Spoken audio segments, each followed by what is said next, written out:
wabarakatuh. Kembali lagi di channel kami PG PAUD 17 UPI Kampus Serang. Apa kabar semua? Aku harap baik-baik aja dan selalu dalam lindungan Allah Subhanahu wa taala.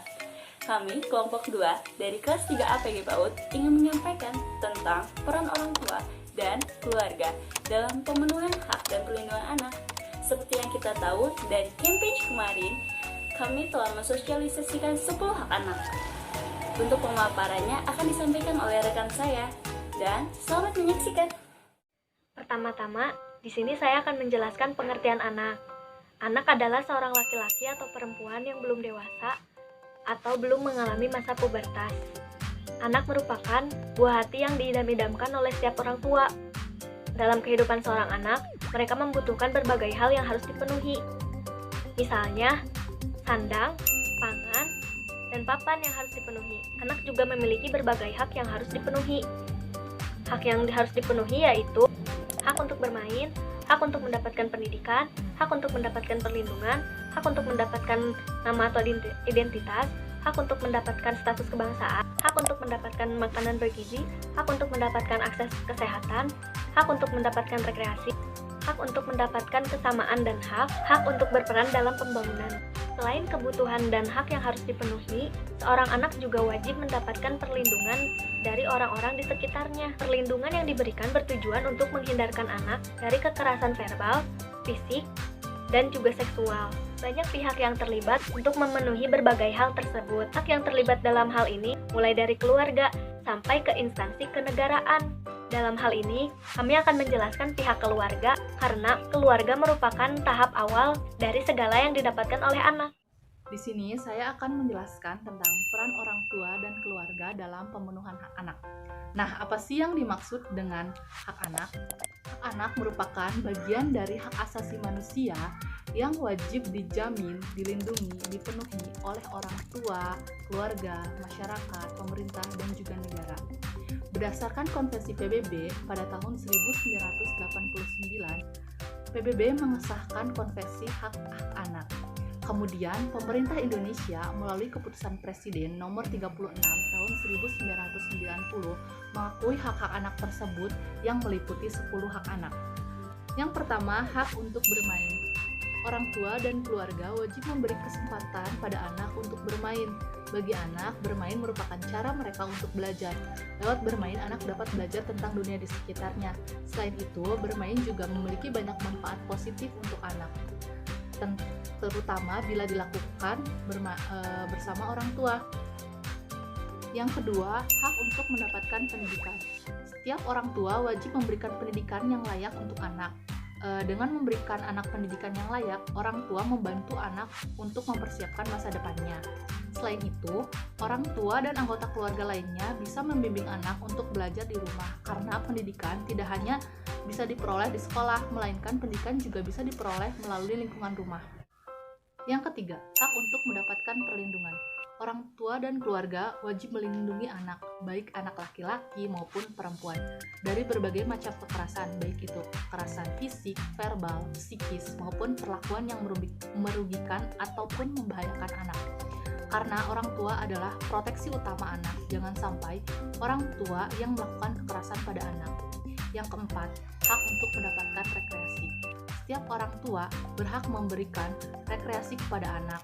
Selain rekreasi dengan mengajak anak untuk berlibur ke suatu tempat, orang tua juga dapat mengajak anak berkumpul dengan keluarga, seperti menonton film di rumah, ataupun hanya memberikan waktu intim kepada anak dengan mengajak bermain, sehingga membuat anak merasa bahagia dan terhindar dari stres. Hal tersebut juga termasuk rekreasi. Yang kelima, hak untuk mendapatkan makanan. Untuk dapat tumbuh dan berkembang, anak membutuhkan makanan dengan kualitas gizi yang baik. Pada 6 bulan awal kehidupan, bayi berhak mendapatkan ASI eksklusif yang dilanjutkan dengan MPASI dan makanan keluarga yang sehat. Yang keenam, hak untuk mendapatkan akses kesehatan. Semua orang tua berhak memberikan anak jaminan kesehatan yang layak. Jaminan kesehatan tersebut mencakup imunisasi, makanan yang sehat, akses posyandu, pemeriksaan gigi setiap 6 bulan, dan termasuk juga pelayanan kesehatan reproduksi yang ramah remaja. Karena setiap orang tua pasti menginginkan anaknya dapat tumbuh dan berkembang dengan sehat.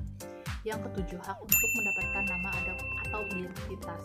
Setiap orang tua wajib memberikan anaknya nama dan mencantumkan anaknya dalam setiap dokumen negara. Karena nama dan catatan dokumen negara dibutuhkan anak untuk menempuh jalur pendidikan nantinya. Yang kedelapan, hak untuk mendapatkan status kebangsaan. Setiap orang tua wajib mencantumkan anak dalam setiap dokumen negara seperti akta kelahiran, kartu keluarga, dan kartu identitas anak. Dokumen-dokumen tersebut sangat penting untuk menjamin hak-hak anak mendapatkan pendidikan, pelayanan kesehatan yang memadai, dan hak sosial politik saat pemilihan umum. Dengan adanya dokumen tersebut, anak dapat diakui status kebangsaannya oleh suatu negara, sehingga setiap orang tua wajib mengurus dokumen negara untuk anaknya. Yang kesembilan, hak untuk berperan dalam pembangunan. Setiap generasi penerus bangsa berkesempatan untuk berpartisipasi dalam pembangunan. Oleh karenanya, para orang tua setidaknya dapat memperjuangkan pendidikan bagi anaknya. Anak yang mengenyam pendidikan sekolah tentu akan tumbuh menjadi pribadi yang berkualitas dan memiliki peran penting untuk memajukan Indonesia. Yang ke-10, hak untuk mendapatkan kesamaan. Setiap orang tua harus memperlakukan anak dengan sama tanpa membedakan jenis kelamin. Karena ketika orang tua dapat memberikan kasih sayang yang sama, perlakuan yang sama, anak tidak akan merasa iri dengan saudara kandungnya. Kesamaan bukan berarti sama berat, akan tetapi sesuai porsinya. Perlindungan anak.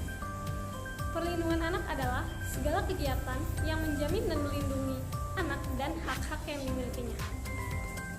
Ada 6 poin dalam perlindungan anak. Yang pertama, penyalahgunaan dalam kegiatan politik. Yang kedua, pelibatan dalam sengketa bersenjata. Yang ketiga, pelibatan dalam kerusuhan sosial. Yang keempat, pelibatan dalam peristiwa kekerasan. Yang kelima, pelibatan dalam peperangan. Dan yang terakhir, kejahatan seksual.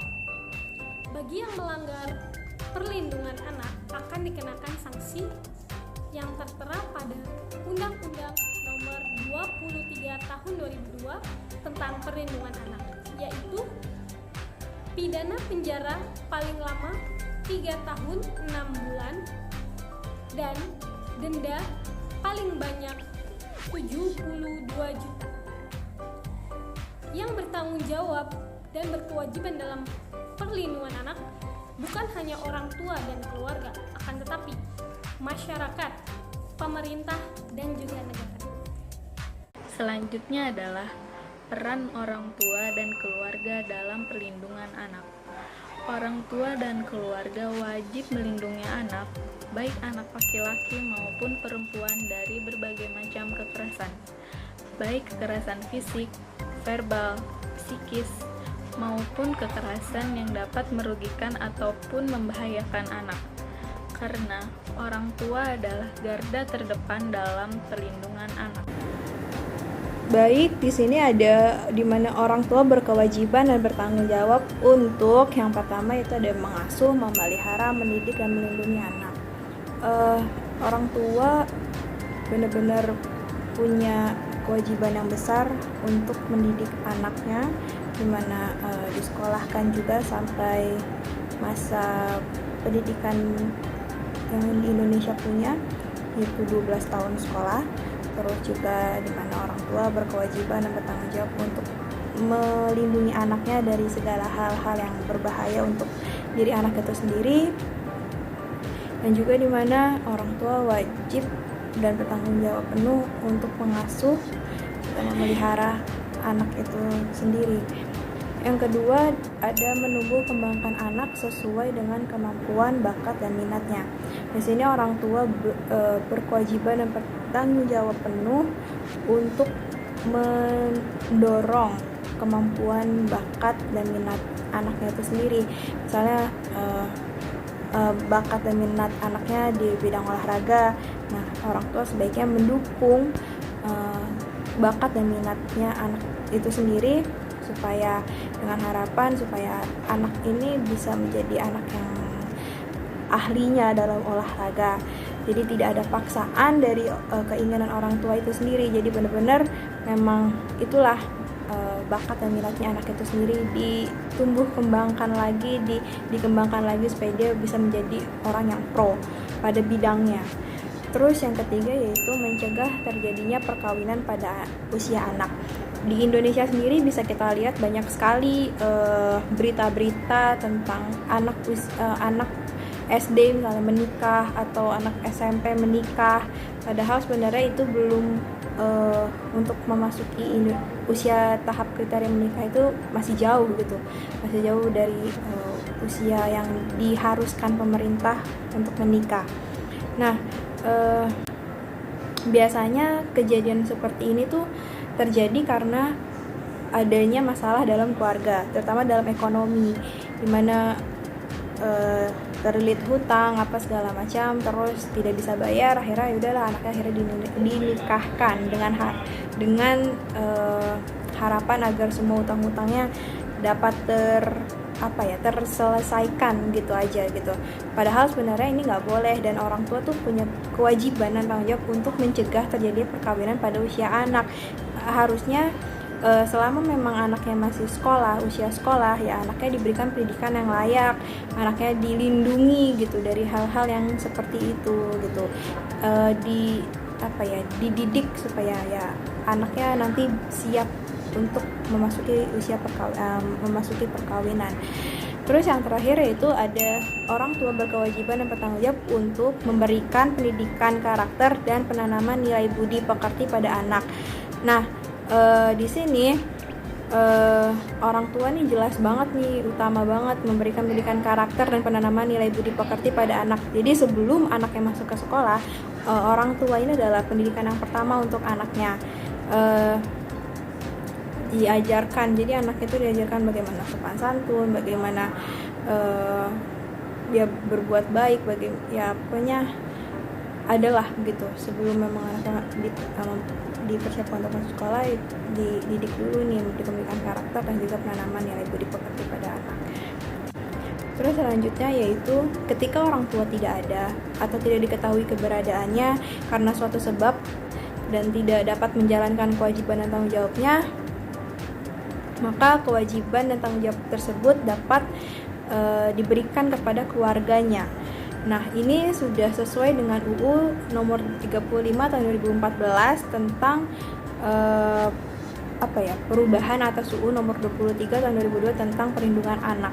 Nah, ketika misalnya ada anak lahir tapi tidak diketahui nih orang tuanya siapa gitu, terus atau memang orang tua sudah meninggal atau anaknya memang terlantar atau bagaimana, nah ini jelas banget inilah keluarganya yang mempunyai peran, kewajiban atau tanggung jawab untuk melindungi anak ini, dan ini sudah tertera di dalam Undang-Undang Nomor 35 Tahun 2014. Jadi bagaimanapun meskipun anak tersebut tidak punya orang tua atau ya tidak punya orang tua karena meninggal atau memang tidak tahu keberadaan di mana, maka keluarganya lah yang benar-benar punya andil yang besar untuk berkewajiban dan bertanggung jawab untuk pemenuhan hak anak itu sendiri gitu. Semoga apa yang rekan saya sampaikan dapat kita terapkan, bahwa peran orang tua dan keluarga amatlah penting dalam pemenuhan hak dan perlindungan anak. Terima kasih, cukup sekian dari kelompok kami, kurang lebihnya mohon maaf. Sampai jumpa di video selanjutnya. Wassalamualaikum warahmatullahi wabarakatuh. Jangan lupa like, comment, and subscribe.